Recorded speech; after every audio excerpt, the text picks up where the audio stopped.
There's a lot of different ways I could open up this video talking about The Acolyte Episode 3. We could talk about how terrible the episode was, because it is. We could talk about how damaging this episode was to Star Wars, because it is. I could rant, I could rave, I could tell you how frustrated I am and how I can't believe that I have to watch all of this stuff. But ultimately, I don't care about Star Wars. I haven't cared about Star Wars for a long time. So I'm not really in a place where they're going to get any emotion from me. I'm not angry. I'm not sad. I'm not frustrated. It's just pure laughable at this point to me. Because I've been talking about this stuff since early 2018. And there were even other people before then that were frustrated with The Force Awakens. Mainly for different reasons, but ultimately they saw the destruction of Star Wars by Disney. A lot of people didn't see the identity politics and the social justice pandering that then became clear after The Last Jedi to so many people. And I still had hope after The Last Jedi. I still had hope that things could be turned around if enough Star Wars fans were frustrated. I thought, man, if enough people are this frustrated with this, then Disney's going to have to listen at some point. That's what I thought in my very naive mind. After The Rise of Skywalker and the failure that was Rise of Skywalker, losing 50% of the audience, I realized they're never going to change. Like, I thought at first, it was like, well, the failure's here, they're going to change. But it was clear that they were not going to change. And yes, we still had things that might have been enjoyable. Mandalorian, I really liked Season 7 of the Clone Wars. But there was a disease within Disney, within Lucasfilm. And they were not working on curing that disease. They were working on making that disease even worse and worse along the way. And I think that The Acolyte is the culmination of everything Disney Star Wars. This episode in particular, holy shit, they took it to another level. It's absolutely laughable in every single possible way. There is not one single element of this episode or this series that is redeemable or enjoyable. Nothing. And you even have Forbes here writing this article that says The Acolyte Episode 3 review, one of the worst Star Wars episodes ever made. Now, if you've seen The Clone Wars, and I have, and I very much enjoyed The Clone Wars, there were some terrible episodes of The Clone Wars. There were some really bad episodes of Rebels. Now, I haven't seen all the live action stuff, but this episode takes it to a whole nother level, and it's what Star Wars fans deserve. And what I mean by that is, if you're still hanging on for dear life to this absolute corpse of a franchise, you deserved Episode 3 of The Acolyte. Or if you're pretending that you enjoy this because Disney gives you your access, you deserve this episode. Or if you're just one of the social justice freaks that never liked Star Wars to begin with until Disney added diversity for the first time, you deserve this episode. So ultimately, if you are checked out on Star Wars like I have been for so long, this episode's not going to bother you. It's laughable. It's horrible. It's unbelievable. But do you know who we should blame for this episode? There is someone that needs to be blamed. Every single Star Wars fan out there, and when I say Star Wars fan, I need people that actually love George Lucas's Star Wars. Every single Star Wars fan has one person that they should point all of their blame towards for this episode and for where Disney Star Wars is at right now. And that name is Dave Filoni.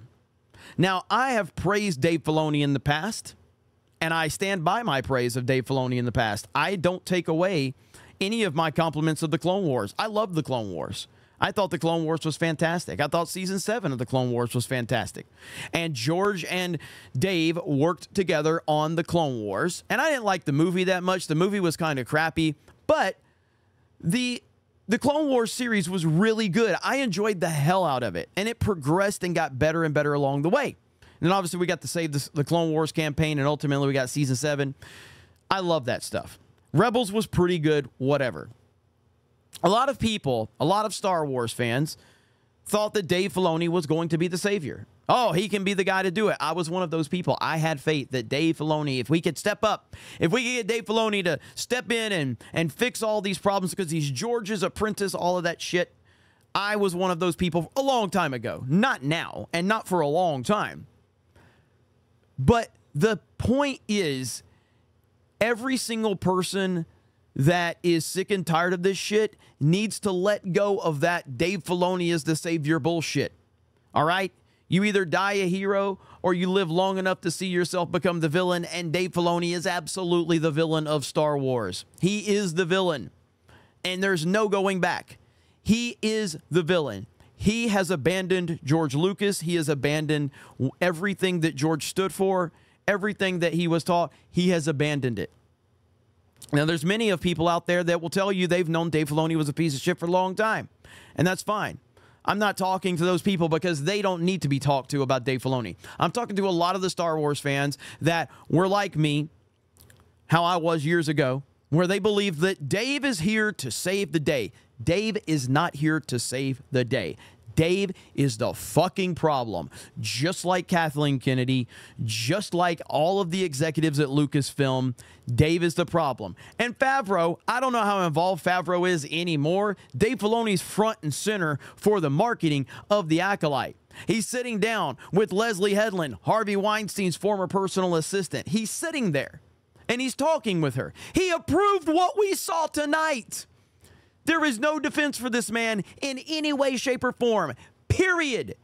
I don't care if you like the fucking Clone Wars like I do. I don't care if you liked Rebels.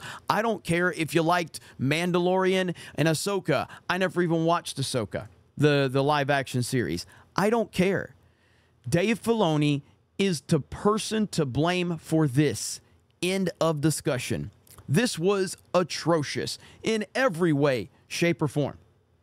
Even Forbes says it in their article right here. Even Forbes says, let me find it. This entire episode is a bad joke. We learned that May and Osha lived with their mothers in a society of witches, all whom are female. It appears they were conceived by the Force or something. Force-using witches are also apparently frowned upon in the galaxy. They call the Force the thread. I'm getting dark side vibes here, though I'm also getting the sense that this show will try to be all edgy and make the Jedi out to be the bad guys, which we've seen play out about half a dozen times at this point. Listen, there are so many things about this episode that are just like, first of all, the damage it does to Star Wars is unbelievable, but just the simple issues within this own episode, things that are happening. How did the witches end up dead? How did that happen? They're all just dead. How are they dead? It makes no sense. There are things in this episode that are just so unbelievably dumb. And you're like, how did this get approved? It got approved because Dave fucking Filoni approved it. He approved all of this bullshit. And that is my point about this entire video, is if you're going to be angry, there is only one person to blame, and that would be one Dave Filoni. The Acolyte Episode 3 is exactly what you expected. It is horrible. It doesn't resemble Star Wars. Nothing about this episode, nothing about this show resembles Star Wars. But this particular episode in general is so far removed from Star Wars. Every single thing that you see on screen, every single element has nothing to do with Star Wars. Nothing. It feels so foreign. It feels so out of left field. But even when you're just looking at the actual, hey, if I don't know anything about Star Wars, if I've never heard of Star Wars, and I watch this episode, there is pure stupidity just within the episode because we have incompetent people working on these projects. And ultimately, their only goal is to push social justice propaganda and diversity quota and DEI bullshit. That was the goal. It was never to tell a good story. It was never to honor George Lucas. It was never to entertain the audience. And that is ultimately why I don't get mad about this stuff anymore. I find it laughable because Star Wars has been dead for a long time. Many people are finding that out tonight. But I was telling you this for years, and there were people before me that were saying it was dead and Disney was taking it down the wrong path even before I was. You guys have a great day. Thank you very much for checking out this video, and we will talk to you later.